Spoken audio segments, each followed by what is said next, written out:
Yeah, so I've been thinking about something a lot and I feel like it's finally time for me to do something about it. So I feel like relying on one income doesn't feel like it's enough these days. Unless you happen to make like upwards of $250,000, I think you should be fine, but for the majority of us, I feel like one income isn't enough anymore. As someone who works a standard 9-to-5 job as my main source of income, I want to talk about why I feel financially unstable right now, just having a single source of income, and what I'm doing about it. But first, I'm gonna make some coffee to get the day started. I've been recently having this Thailand coffee from Trader Joe's. It's a medium roast and it has notes of cherry and dark chocolate. It's actually not too bad and I would probably get it again.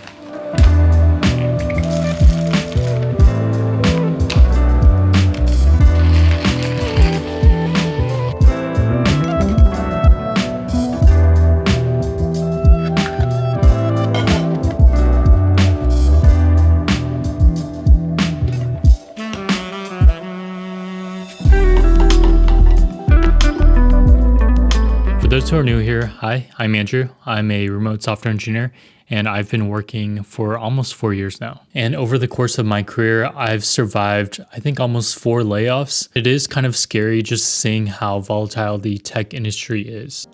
So because of this and the growing concerns of the economic state, it made me more aware of how unstable my financial situation is. When I was working on Amazon, I remember some of my coworkers were joking about how they would get laid off. If someone couldn't get access to an account or something, they would joke and be like, oh, I guess this is how I found out I was laid off. But in reality, it was just an authentication issue. And to be honest, I think about that a lot nowadays if I'm having login issues as well. But in reality, I think this joke is like a coping mechanism to when it actually happens. I used to think that, oh, if I do get laid off, I can just get another software engineering job. But in reality, with AI being pushed and the current state of the job market, I feel like it's pretty tough to get a job in this market right now. And so all this fear led me down a path to figure out ways that I can make money on the side outside of my 9-to-5 job. And maybe it could even replace my 9-to-5 job if it goes well. But with the skills I have now, that led me to the path of app development. So I still think being able to code and solve problems are still valuable skills to have now. And vibe coding can only get you so far. My YouTube algorithm has been showing me recently other creators who have been making apps and been making, several hundreds to thousands of dollars each month. And so being the curious person I am, I looked into those apps and I found that they're pretty simple. There's nothing much to it, but it does solve a specific problem. So for example, I saw a guy create like an organizer to organize the ChatGPT conversations, and it's basically just like a UI thing on top of the ChatGPT website. But yeah, shout out to the YouTube algorithm for coming in clutch again. This has been something that I've been wanting to do for a while, and I feel like I wasn't qualified enough or I didn't have the credentials to even do something like that. But with the help of Claude Code and just seeing how other creators are creating apps for themselves, it's been pretty inspiring, and I'm more motivated than I ever was to create something of my own.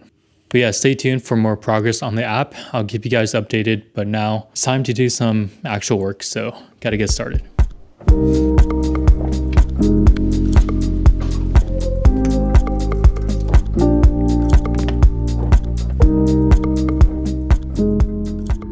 I remember the days early in my career where I was afraid of code reviewing because of the responsibility. Because what if their code breaks and you're the one responsible to overlook that code? But yeah, over time, after tons of code reviews that I've gone through, I've got used to the process, and it does help to see how other people code review as well. So I kind of model my code review with theirs, and now I'm not too concerned about code reviewing. I think it's still a critical process in shipping code. Good thing we have like AI tools now that can overlook our code and our changes. But yeah, over the course of my career, I had to pick up a lot of things, and I'm lucky to have some other engineers to help me guide through the process of software development. It's always a consistent journey of learning and figuring things out, but right now I got to pack up because I'm doing something pretty exciting, and I'll share more about it in a little bit here.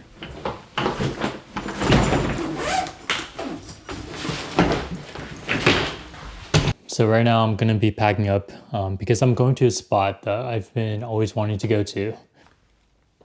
But as a trial run, I'm just going to go there and see how it's like to live there. And I feel like I wouldn't be able to do this if I weren't working remotely. And having that flexibility working remotely and working from home is really coming in clutch here. Lately, I've been realizing that I've been having life happen to me rather than letting life happen. And I feel like this trip is a pivotal moment because this is what I've been wanting to do for a while. In the same way, I've been wanting to create apps to hopefully generate some income. And lately, all of this has been just on my mind of actually doing the things I want to do. So I'm going to pack up here because I've been slacking and it's actually coming up pretty soon. So I gotta make sure that I have everything that I need.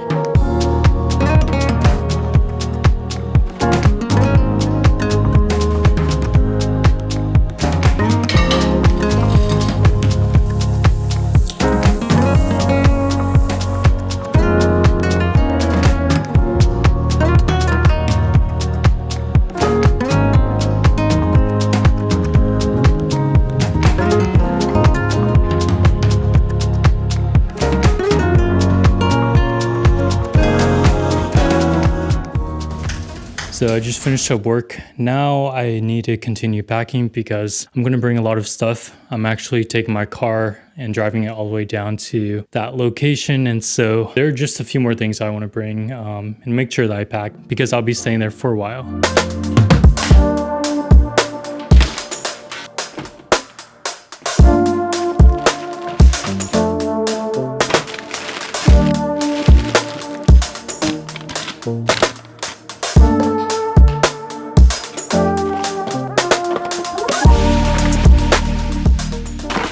So I just finished packing up a bit. There's still a lot more packing I need to do, but stay tuned for the next video because I'll be at a different location and I'll share more of that in that video. So I'll also be working on my app pretty aggressively. I don't want the app to become something that I just hold off on and put it on the back burner because that eventually, leads to the graveyard of projects that I have. So I want to try to stay as focused as I can on that. So stay tuned for more and thanks for watching. I'll see you in the next video.